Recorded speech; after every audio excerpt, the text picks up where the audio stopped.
रामपुर नामक गांव में रामलाल नाम का एक बुजुर्ग व्यक्ति अपनी इकलौती बेटी के साथ रहता था। उसकी आर्थिक हालात बहुत खराब थी। वो बहुत गरीबी में अपना जीवन यापन कर रहे थे। एक दिन उसके घर गांव का जमींदार लालचंद सेठ आता है और कहता है, मुझे उधार दिए हुए सालों बीत गए हैं, पर तूने आज तक एक पाई भी वापस नहीं लौटाई है। आज मुझे मेरे पैसे चाहिए, नहीं तो मैं तुम सबको धक्के मारकर इस घर से बाहर निकाल दूंगा। बस 2 दिन की मोहलत और दे दीजिए सेठ जी। कल मेरा बेटा शहर से लौटने वाला है। जैसे ही वह वापस आएगा, मैं सबसे पहले उसे आपके पास भेजूंगा और वो आपके सारे पैसे चुका देगा। आपने इतने सालों तक सब्र रखा है, तो क्या अब सिर्फ 2 दिन और नहीं रुक सकते?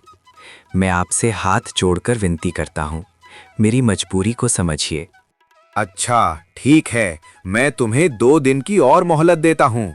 अगर 2 दिनों में मेरे पैसे मुझे नहीं मिले तो तुम्हारा सारा सामान बाहर फेंककर तुम्हें भी इस गांव से बाहर फेंकवा दूंगा।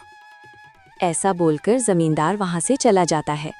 तब पूजा अपने पिताजी से कहती है, पिताजी, भैया 2 दिन में आ जाएंगे ना?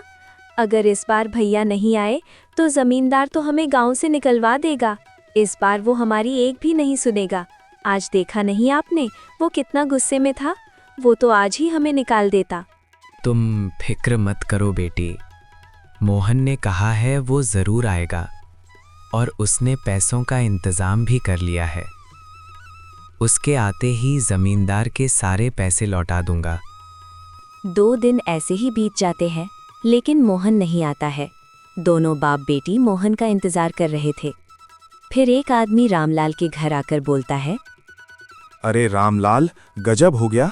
जिस कारखाने में तुम्हारा बेटा काम करता था, उस कारखाने में बहुत भीषण आग लग गई है और उस कारखाने में काम करने वाले जितने भी लोग थे, सारे के सारे बहुत बुरी तरह से जल गए हैं और खबर मिली है कि उसमें से कोई नहीं बचा और इस कारखाने में तुम्हारा बेटा भी काम करता। ये सुनकर रामलाल के ऊपर दुखों का पहाड़ टूट पड़ता है और वो फूट फूट कर रोने लगता है। हे भगवान, ये क्या कर दिया आपने? अब क्या होगा मेरा और मेरी बेटी का?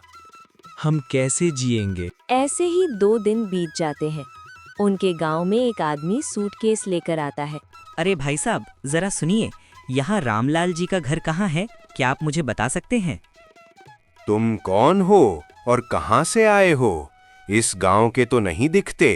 आप तो जानते ही होंगे कि रामलाल जी के बेटे की कारखाने में आग लगने की वजह से मृत्यु हो गई थी। उसने इतने सालों तक बहुत मेहनत करके बहुत सारे पैसे जमा कर लिए थे। वो सब लेकर घर आने ही वाला था, लेकिन उससे पहले ये दुर्घटना हो गई, जिस वजह से अब कारखाने के मालिक ने उनके परिवार वालों के लिए पैसे भेजे हैं। मैं उसके वही पैसे उसके पिताजी रामलाल जी को देने आया हूँ। ये सुनकर लालचंद सेठ के मन में लालच जाग जाता है और वो सोचता है, क्यों ना मैं इसे बोल दूं कि मैं ही रामलाल हूं और इससे सारे पैसे ले लूं। वैसे भी रामलाल ने मुझसे कर्जा लिया है, वो खुद तो मुझे चुकाने से रहा। मैं इसी से ही पैसे ले लेता हूं, जिससे मुझे कर्ज का पैसा भी मिल जाएगा और मेरा काम भी बन जाएगा। पर इसके लिए मुझे इसे यहीं से भगा देना होगा। अरे भाई, तुम एकदम सही आदमी से मिले हो। मैं ही रामलाल हूं और जिसकी बात तुम कर रहे हो वो मेरा ही बेटा था। अच्छा हुआ भाई साहब, आप मुझे यहीं पर मिल गए, वरना मुझे पूरे गांव में भटकना पड़ता। ये लीजिए आपकी अमानत। वो आदमी वहां से चला जाता है और लालचंद सेठ सूटकेस लेकर अपने घर चला जाता है। जैसे ही वो सूटकेस खोलता है, उसमें ढेर सारे पैसे देखकर उसकी आंखें चमक उठती हैं और वो बहुत खुश हो जाता है। उधर रामलाल और पूजा अपने बेटे के गम में टूट चुके होते हैं।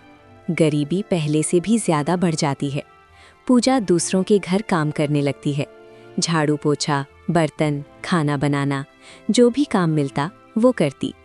एक दिन पूजा पानी लेने जमींदार के कुएं पर जाती है। उसी दिन अर्जुन जमींदार के घर आता है। जैसे ही उसकी नज़र पूजा पर पड़ती है, वो उसे देखकर ठहर जाता है। उसकी सादगी, मासूमियत और मेहनत उसे दिल से छू जाती है। वो अंदर जाता है। प्रणाम चाचा जी, क्या आपने मुझे पहचाना?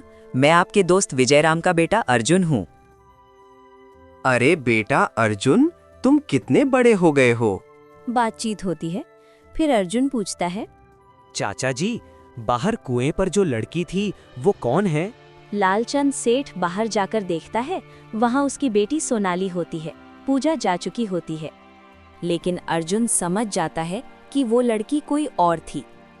आगे जमींदार लालच में आकर चाल चलता है। वो रामलाल से पैसे मांगकर उन्हें घर से निकाल देता है। रामलाल और पूजा जंगल में जाकर रहने लगते हैं। छोटी सी झोपड़ी बनाते हैं। पूजा रोज लकड़ियां काट कर लाती है और बेचती है।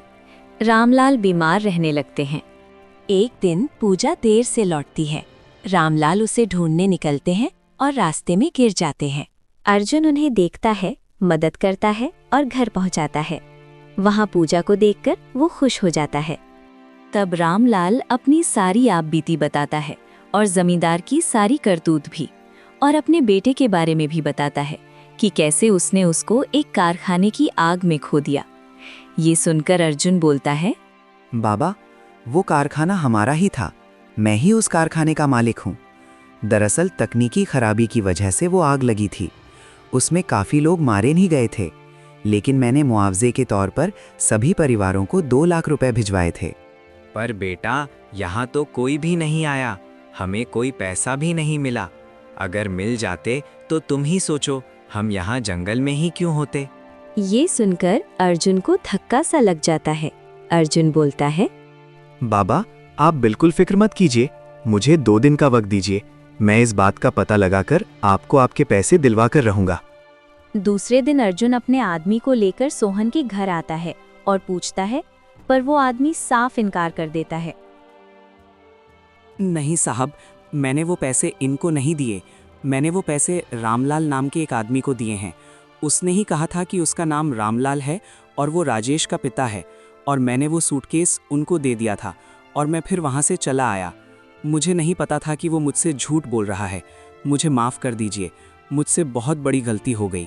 क्या तुम मुझे बता सकते हो कि वो आदमी कौन है जिसको तुमने पैसे दिए हैं? हाँ साहब, मैं अगर उसे देख लूं तो मैं उसको पहचान जाऊंगा।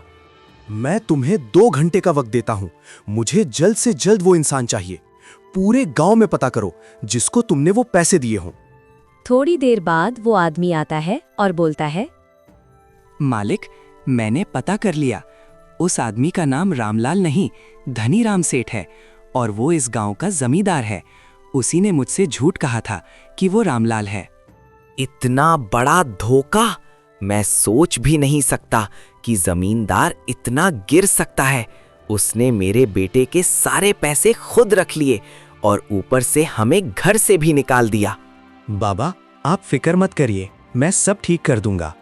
अब मुझे पूरी बात समझ में आ गई। अपनी बेटी की शादी मुझसे करवाने के लिए उन्होंने जानबूझकर पूजा और उसके पिताजी को गांव से बाहर निकाल दिया ताकि मैं उसे कभी ढूंढ ना सकूं और मेरी शादी उसकी लड़की राधा से हो जाए। अच्छा, तो अब मैं देखता हूं इसे कैसे सबक सिखाना है। फिर अर्जुन अपने आदमी को लेकर जमींदार के घर जाता है। जैसे ही जमींदार उस आदमी को देखता है, वो हक्का बक्का रह जाता है। तभी वो आदमी बोलता है, हाँ साहब, यही है जिसने मुझे कहा था कि वो राजेश का पिता है। मैंने इसी को पैसे दिए। ये सुन जमींदार के पसीने छूट जाते हैं। वो अर्जुन के सामने बहुत शर्मिंदा हो जाता है। ये सब आपने किया है, मुझे तो यकीन नहीं होता। आपने एक गरीब आदमी के हक का पैसा उससे छीन लिया। आपको पता है राजेश के पिताजी को कितनी तकलीफ झेलनी पड़ रही है। और इतना ही नहीं, आपने उनसे पैसे लेकर भी उन्हें इस गांव से बाहर निकाल दिया। आपने तो इससे सारे पैसे ले लिए थे, फिर आपने ऐसा क्यों किया? जवाब दीजिए। बेटा, मुझे माफ कर दो। मुझसे गलती हो गई। मैं पैसों के लालच में आ गया था और अपनी बेटी के मोह में अंधा हो गया था, इसलिए मैंने ऐसा किया। जब तुमने लड़की के बारे में बताया तभी मैं पहचान गया था कि वो लड़की कोई और नहीं, पूजा ही थी। इसलिए मैंने ये चाल चली और पूजा और उसके पिताजी को इस गांव से निकलवा दिया ताकि तुम्हें वो लड़की नहीं मिले और मजबूरन तुम्हें मेरी बेटी से शादी करनी पड़े। मुझे माफ़ कर दो बेटा, मैं बहक गया था। तभी दौलत राम भी वहां पर आ जाता है।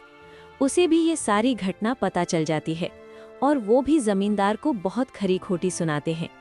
और फिर अर्जुन और उसके पिताजी पूजा के घर जाते हैं और सारे पैसे उसके पिताजी को देते हैं और उसके पिताजी से पूजा का हाथ भी मांगते हैं। अर्जुन को उसका प्यार मिल जाता है और वो खुशी खुशी रहने लगते हैं। तो दोस्तों, कैसी लगी आपको ये कहानी? कमेंट बॉक्स में ज़रूर बताना और हाँ, चैनल को भी सब्सक्राइब कर लेना।